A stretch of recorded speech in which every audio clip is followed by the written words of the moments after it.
Hello, and welcome back to Single Sounds. I'm your host, Katie Mack, and this is the podcast that helps you find a date.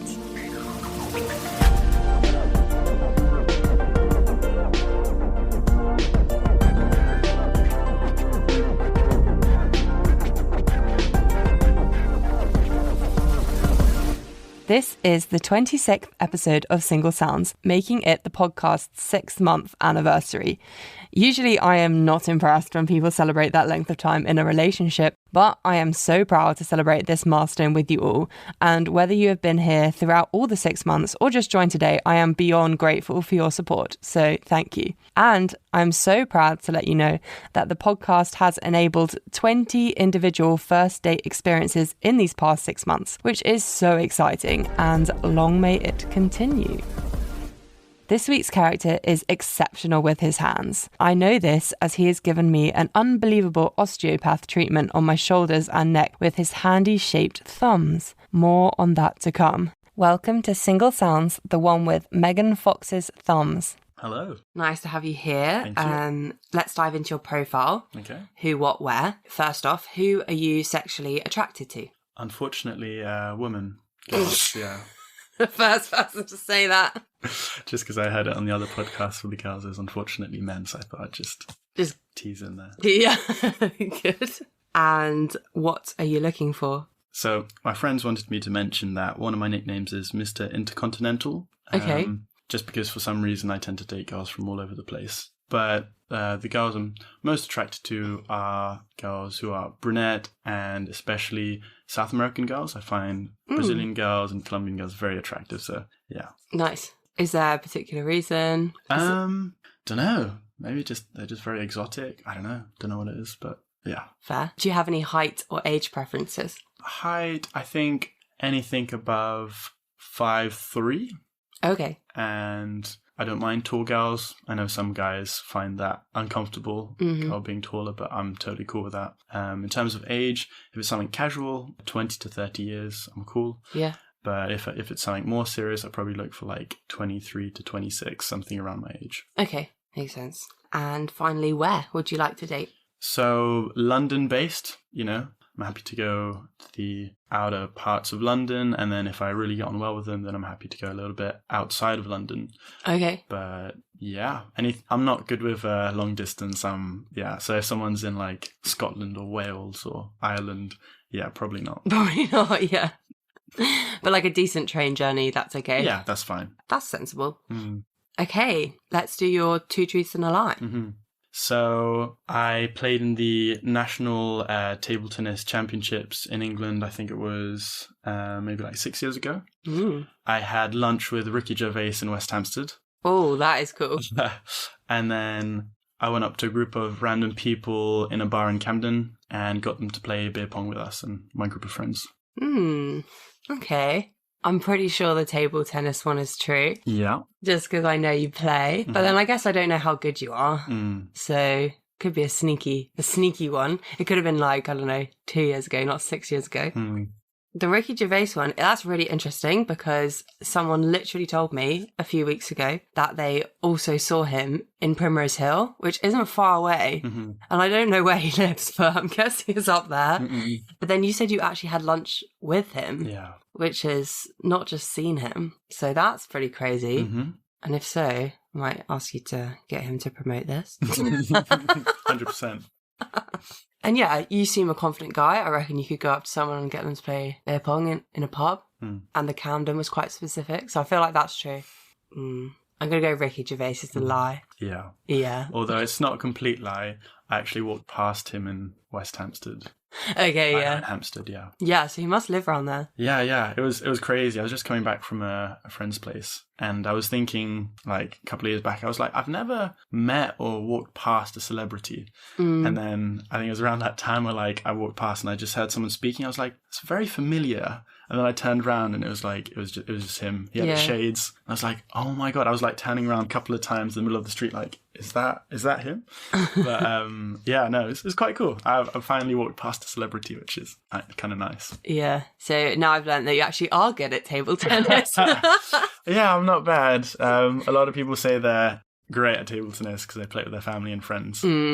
I'm actually good. so I did play in the national championships twice for the under-21 age category. Amazing. I actually played quite well. I think I got to the second round. But yeah, I was training loads, and I'm not anywhere near to that level at the moment. But yeah, that was definitely one of my highlights. Yeah, interesting. So how much do you have to train? I'd say if I wanted to play really good table tennis competitively, I'd probably have to play 2-3 times a week and then keep that consistently for maybe 3 months and play a couple of competitions leading up to the main competition I want to play well in. So it's a lot of small steps regularly. Yeah, okay. Which is like anything really, but that's how much. I feel like sport's very interesting because when I swam, it was very common that you did like 8 to 9 times a week. And they were long sessions as well, whereas it sounds like table tennis, you just do like, are they long sessions, those 2 to 3 weeks? They're kind of, they can be 2.5 hours. Okay, per session. You swam? I did, yeah. So cool. What you did, like races? Or? Yeah, I wasn't very good. As in, like, it's one of those, I'm good for the average person, but I wasn't any good in the, like, I only got to counties sort of thing. Like, are you kidding? Only to county? That's like ridiculous. There's a lot of people that swim in the UK, so it was super competitive in the sense that to be like anything decent, you needed to be like training up there like 8-9 times a week, whereas I did like 5, and that was, I think the maximum I ever did was 5 or 6, but that was just way too much. And then sadly, when you get really good is kind of when you're like 14, 15, and you start missing out on all the parties and all the like I totally stuff. relate to that. Yeah, 100%. And then it's like, what do you choose? Because obviously I knew that I wasn't going to be, you know, like a GB swimmer. So then you start to lose motivation because you're like, well, I'm just missing out on my friends and my social life for something that I'm not probably going to do as a career. 100%. So most people give up at that age. No. Same with table tennis. Yeah. You around 17, 18, when you could go out and drink, you're like, oh, I've got a competition coming up, so I can't do that. And then you think, competition, night out with friends, you know, like, it's so hard. It starts to pull, exactly. But no, that's pretty cool that you did county swimming. I think that's quite impressive still. Oh, thank you. So, what is your toxic trait?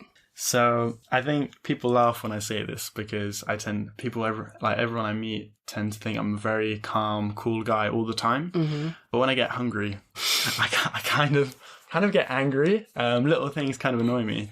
And it's funny, it's not every time I get angry, it's just from time to time. I think when I'm tired and hungry, I think sometimes I just get annoyed. So, for example, I went bouldering with some friends, and then we did 2 hours, and then we went for lunch.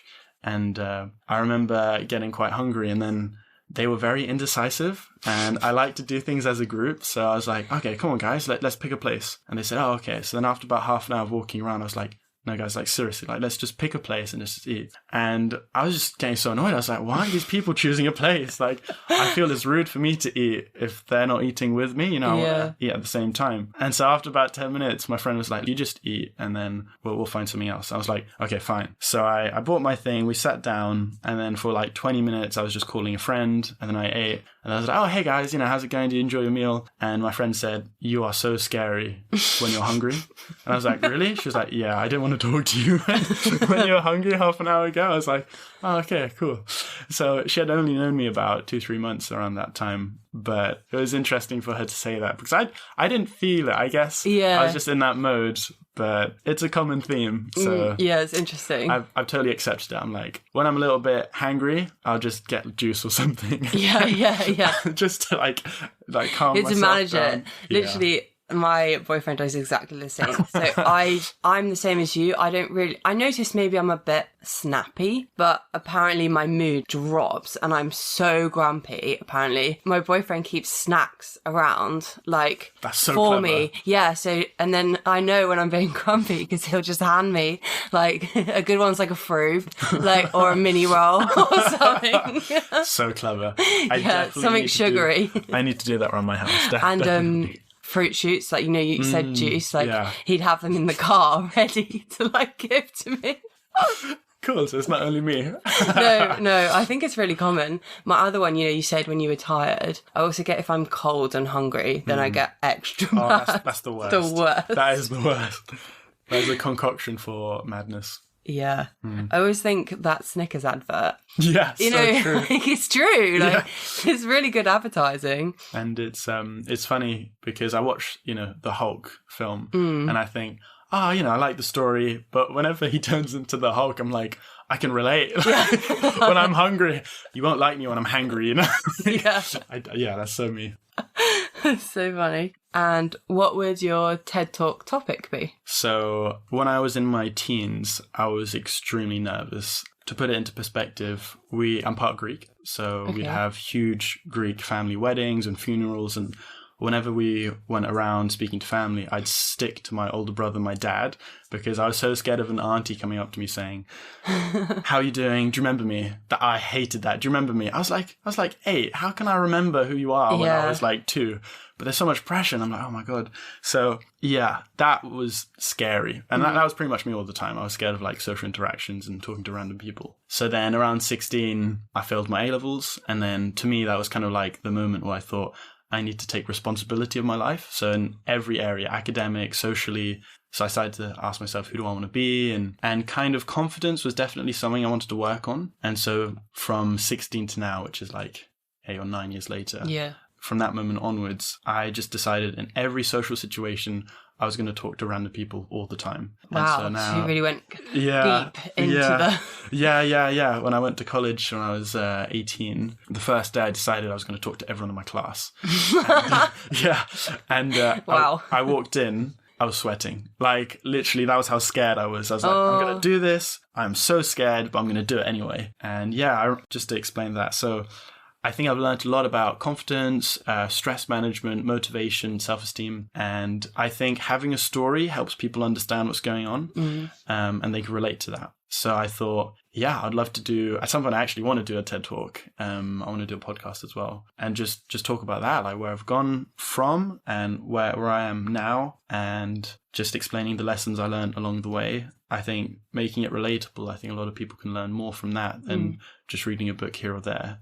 Yeah. And they know I've been there. It's not like these people who are very famous and it seems like they were born with, 100,000 in a bank account. 100%. Yeah. They're like, they can't really relate, whereas they can relate to my story, I think. Yeah, you should definitely do a podcast. I think it would be really good. And like you've nailed it on the head. A podcast is so about speaking to the listeners, and they feel like you're speaking to them. You're in their ears. You can't get more personal. Yeah.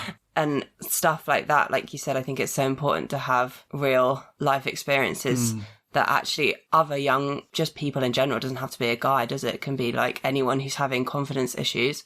Like you were so brave to just sort it out yourself. I feel like a lot of people will need guidance and help. Did you read anything? Like, how did you decide to just change? I think I like personal development books. So I think throughout the whole time I was reading about that sort of thing, those things. So I did read about Anthony Robbins. I don't know if you know about him, Tony Robbins. He's a personal development guru from the States. Cool. He wrote a book called Awaken the Giant Within. And wow, it's so dense. It's like, I think 600 pages. And so I was just reading about it. I think at some point I learned that for me, the best way to do things was whenever I had a problem, I'd read a book on it. And then just try and apply whatever I learned from that. So many things like references, what you remember, what you focus on in terms of your memories will either make you feel more confident or less confident.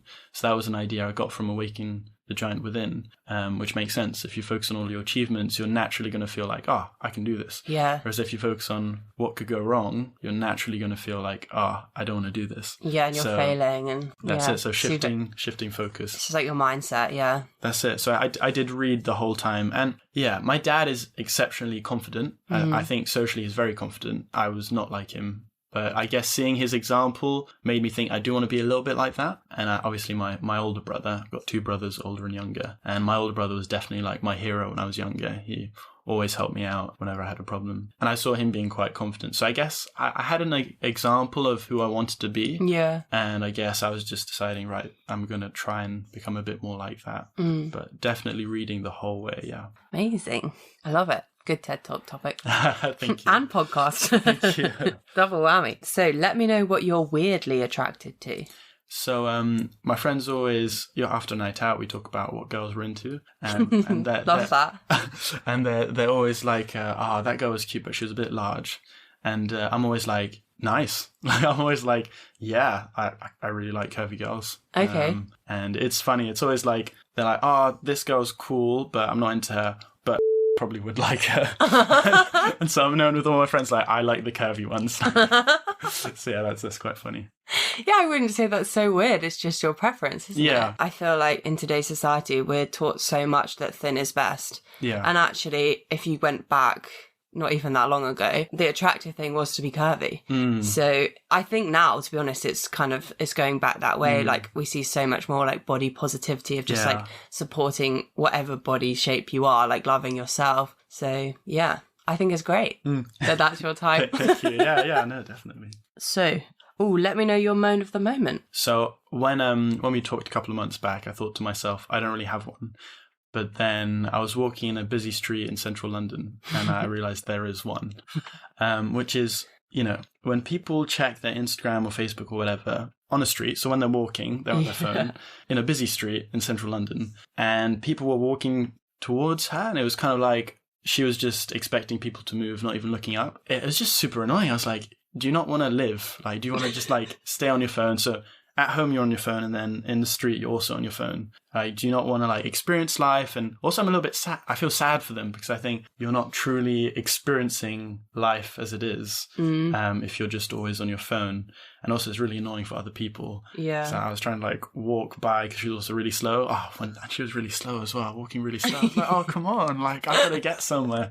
So yeah, I mean, each to their own. But that's kind of what annoyed me. Yeah, there was a few in that. That was kind of like a whole host of moans. Because maybe the strongest one was actually just being on your phone in situations where you shouldn't be. Maybe, yeah. Because, I so agree with that. It doesn't happen so much anymore because we work from home, but one that used to really bug me is before I'd go into a meeting and everyone would be sat on their phones. Whether that's a work phone or not, I don't care. Yeah. So true. It's so rude. True. Because imagine if everyone didn't have their phones. Yeah. Everyone would actually start conversations. 100%. And I've seen like really good examples of when someone's, not walked in on their phone and asked the person like, oh, how are you? And then they say like, oh, actually, not so great today. I found this out about my family or something. Yeah. And then actually from a business perspective, that's great as well because you're forming like deeper connections and you're becoming more of a team. So I think it's a bit of a ramble, but I think so much of the time technology gets in the way of actually like creating connections. 100%. Yeah. And similar to that example, when I was in college, I think halfway through the first year, well, no, actually, I think towards the beginning as well, when we just started the class, same thing. I'd walk into the class on the table, everyone's on their phone, and that annoyed me. So I was just like, no, I'm going to talk to everyone. So I just started talking to them, and and then even like saying hi. They were on their phone, they didn't say hi. And I'd be like, hi, how are you doing? So I guess I'd kind of like force it on them. But I find like that's so true. I think technology is amazing, but it shouldn't limit human interaction and it shouldn't shouldn't get in the way of things. Definitely socially. Yeah. Yeah, so I totally relate to that. When it was actually at uni, I think I decided that I was way too attached to my phone. So I made a rule. I watched a really good YouTube video on it. It was no, I don't think it was. It was just an interview with a guy who was talking about millennials in general and how he'd like redeveloped his life to not use his phone as his alarm, for example, like use an actual alarm clock, leave your phone outside, like all these things that seemed quite, I don't know, radical, I guess, but they were just simple things. And one of his rules was when he's with anyone, he doesn't look at his phone. So I tried that because I was like, realistically, even if I had an emergency and someone was ringing me, there's probably little I could do. And at that point, I was like, everyone knows I'm at uni, like I'm not going to be the first port of call for an emergency. So I was like, also, how often does someone call you with an emergency? Like, never. True. So I was like, that's not an excuse. Because I think I used to tell that to myself. I used to be like, oh, someone might call me and it might be an emergency. So I can't like just ignore my phone all the time. But I was like, no, I actually can. And I just stopped using it with people. And I try and do it now, but it's tricky sometimes. If you're trying to meet up with someone or whatever. But yeah. Yeah. No, same. I think ages ago, I just got myself an alarm clock. I didn't really think about it. So I'd just get one. And then during lockdown, I decided I was going to keep my phone in my cupboard. and actually it really helped my studying. First thing in the morning, didn't check my phone first 3 hours. That was the best studying I did the whole day. So good. Yeah, just no distractions. No distractions, Yeah, because I think even its presence is distracting because you want to click the screen. Yeah. My bro was saying just having it near you in your field of vision reduces productivity. So literally, as you said. Yeah, put it in a drawer. Good tip. Okay, and what is the award you should be nominated for? It's being able to speak to almost everyone at party situations, in parties. You're so well practiced now. I'm now so skilled at talking to everyone. That came about because I invited a friend to one of my uni parties, and then she told me that within a space of 20 to 25 minutes when she first arrived, it looked like I was dashing from person to person, like the Flash, just like talking to one person, she looked down, looked up, I was talking to someone else, which I didn't even realize. I guess I was just so excited to like meet everyone, so I was just doing that. But she said, yeah, that's quite something. Yeah. I'm trying to think like who would give that award out. Ricky Gervais? Yeah, maybe it is a Ricky Gervais award. Don't know. He's a bit more blunt. He'd probably make fun of me and then say, "Here you go." I always do wonder with the celebrities though, like how confident they actually are. I think they'd had to be trained, like media trained quite a bit. What was his name? Who did Deadpool? Ryan Reynolds. I thought he seemed really confident, and then I read an article saying every time he does an interview, he is super nervous and super anxious in the lead up to it, and he said he's just always been like that. Yeah, which is interesting. You don't really get that, so yeah. I guess like I did a little bit, you can train yourself to seem really comfortable, even if perhaps you're not quite on the inside. Yeah, I definitely think there's training for that, but it's so cool you managed to do it yourself, honestly. Very impressed. Thank you. And bestie rec time now. Okay. We'll move on. This person you'll probably expect, I'm not going to lie. Yeah. So I do my normal thing of trying to find someone that you wouldn't know I know sort of thing. But the person I asked really wanted to do it himself. Okay. So I was like, okay, I can't deny someone of a bestie rec. Yeah. Here it goes. Are you ready? Yeah. Are you nervous? A little bit. Right. Where to start? Apart from having thumbs the shape of alien heads, this former star sign connoisseur is an absolute legend. He's calmed down on the star signs nowadays and will wait for at least the fourth date to ask you when your birthday is. With his various unique life experiences, I'm sure he'll keep you entertained and intrigued for years to come. He's always up for trying new things, from bouldering Mondays to salsa Wednesdays. He's always up for something. This half-French, half-Greek Mediterranean stallion can compliment you in English and in French, and he can even sing you a song or two. As well as being a master with his words and his feet, he is also a master with his hands. Being a fully qualified osteopath, dating my good friend will give you access to unlimited treatments. I mean, what more could you want? If that's not enough, he's also quite the sporty type, playing an array of sports, but table tennis being his most successful, not to mention he's right-handed and plays with his left. God knows why. But all jokes aside, is genuinely one of my closest friends, and I could trust him with anything. He's extremely loyal to the people that are close to him, and he is also honest, which I think is really important. He is romantic and absolutely hilarious, and is the type of person you want to share good news with. He's an extremely good listener, and is the type of person that makes you want to be a better one. I could go on for ages, but I promised Katie I'd try to keep this within 1 minute, so I'm sure whoever chooses to go on a date with this person will be an extremely lucky individual. Oh my God. I just want to say he is one of the best friends I've ever had. Yeah. And he'll go that extra mile for anyone, but especially his close friends. So he did go the extra mile. He did. Yeah. He was stressed. He was like, I can't keep it to a minute. I was like, don't worry. It's okay. No, he is, he's the best. I'm super grateful to have him in my life. So, yeah. That's nice. I loved how you mentioned your thumbs, firstly. I didn't notice those. You showed me. Like, they're hilarious. Oh, yeah. No, they, I guess they're like Megan Fox's thumb.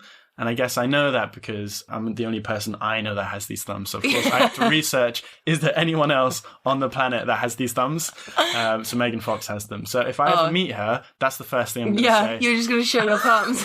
I'll be like, thumbs up. Hey, do you want to get a drink sometime? Like, yeah. It's just the top bit's quite wide, isn't it? Yeah, it's shorter and wider. Yeah. So it's actually great for treatment, but it looks really weird in real life. Oh, really? So it helps you in your job? Kind of, yeah. That's hilarious. That's funny, yeah. So I was kind of born to do what I do. Yeah. The other thing I loved was he mentioned about your star sign obsession.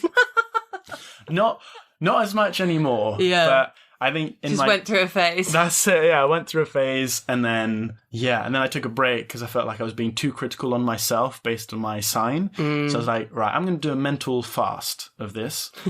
So for about a year, I just decided I'm not going to read anything zodiac at all. Don't check them. And I think people still check them on a daily basis, like horoscopes, and I think no, that just interferes with your day. Like if you read something in the morning, today's going to be a bad day. You'll have a bad day. Of course it's going to be a bad day. Like you're looking for the worst things to happen because you want it to be right in accordance with the horoscope. So now I'm a lot more chill, but it's still fun to ask. Yeah, it's a fun hobby, and I guess I've kind of okay, this is going to show how much I know.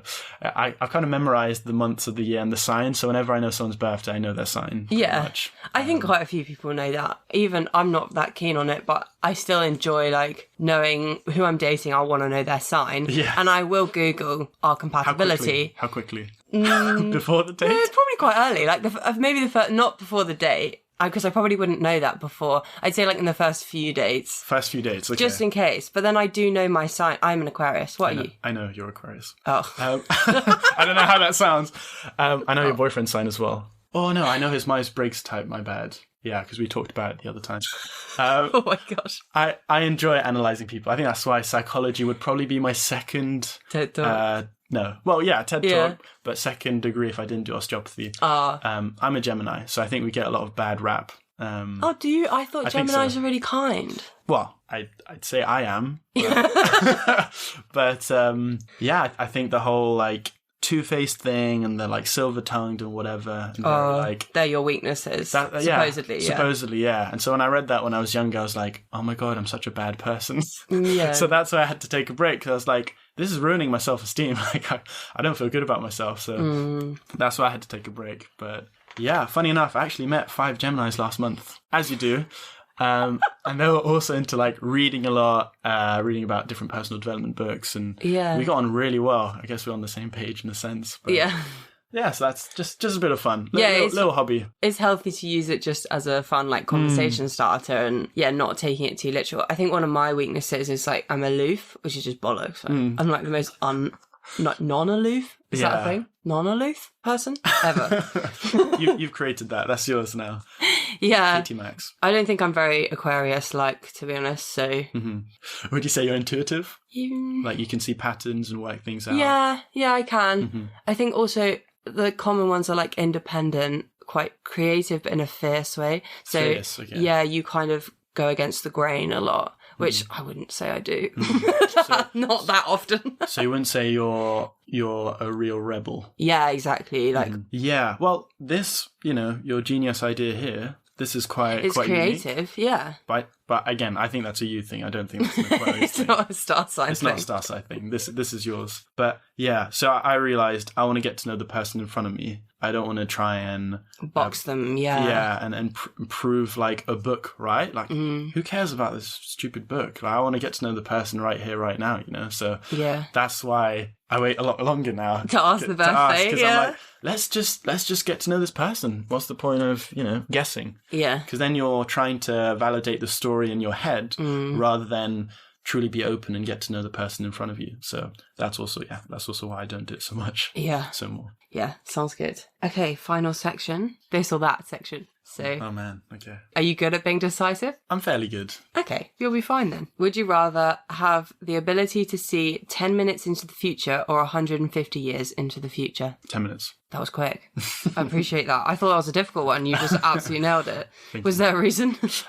Because 100 however many years in the future is useless. Yeah, for you, I guess. Yeah, you're not even going to be here. Yeah, of course. Could be helpful if you want to be, I don't know, scientist, maybe. True. But yeah, I'm not that much into research, so... Yeah, 10 minutes would be useful, though, to avoid bad situations.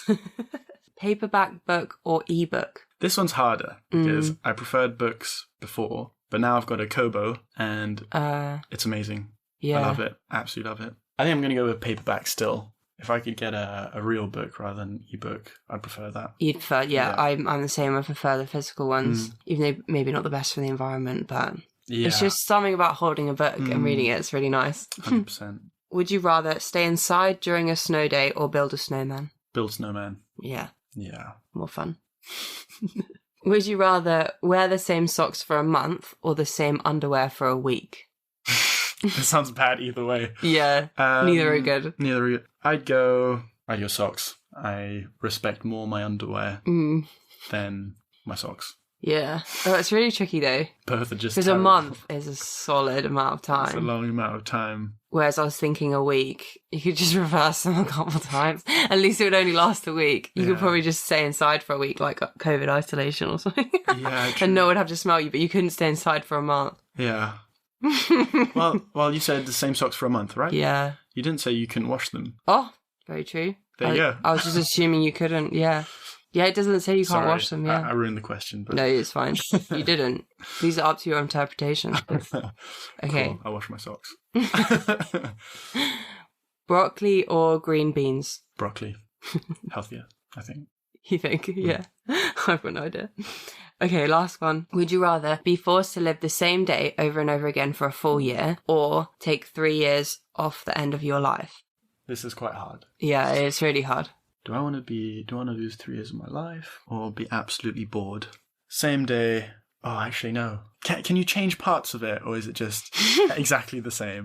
Oh, it says the same day. So I guess like you don't have to do, I think it would just be you live the 20th of June over and over again. But I guess it doesn't say you have to do the same stuff for that day. You just don't move in time for a whole year.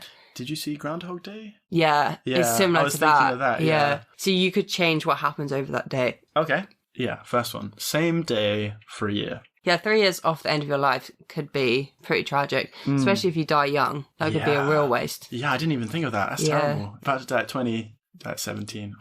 Yeah. You'd rather those extra 3 years. Yeah. That concludes the podcast. Do you have any final words? Yeah, no. Honestly, thank you. I think the idea is genius. Thank you. I'll take that compliment. And I'm happy that I got involved before it gets too big and then have to wait 6 months.